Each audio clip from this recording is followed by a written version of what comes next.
की आखिरी राह में एक छोटी सी झोपड़ी थी जहां बूढ़ी मां रहती थी। उनका असली नाम सरोज था, पर सब प्यार से उन्हें अम्मा कहते थे। जवानी में उन्होंने दिन रात काम करके अपने 3 बेटों को बड़ा किया, खेत जोते, घर संभाला और जब भी जरूरत पड़ी तो अपनी रोटी से भी कम कर दी। उनकी आखिरी उम्मीद यही थी कि जब वे बूढ़ी होंगी तो बेटे उनके साथ रहकर उनका ख्याल रखेंगे। वक्त बदला तो बेटों के भी ख्यालात बदल गए। बड़े होकर वे शहरों में नौकरी करने लगे।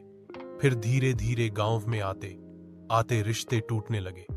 रोटी पानी की मुश्किल पड़ती तो बेटे कहते, मां तुम अब बोझ बन गई हो। और कभी कभी ते आवाज और गाली गलौज तक हो जाती।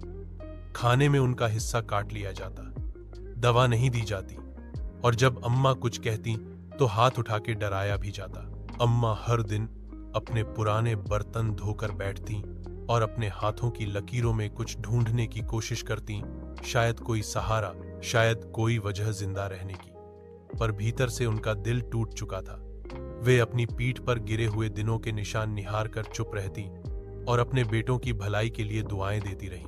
गांव के लोग देखते तो थे, पर किसी ने बीच में इतनी दिलेरी नहीं दिखाई कि अम्मा की मदद कर सके। बस गांव की एक नन्ही लड़की सीमा, जो रोज दूध लेकर गांव की गलियों में दौड़ती थी, कभी कभी अम्मा के लिए एक समझौते जैसा 2 ही रोटी छो जाती चुपके से, ताकि अम्मा को बेइज्जती न लगे। सीमा की मां ने भी कुछ दवाएं जुगाड़ कर दी जो अम्मा के दर्द कम करती। एक सर्द शाम अम्मा बाहर बैठे हुए सूनी हवाओं में अपनी जवानी की यादों को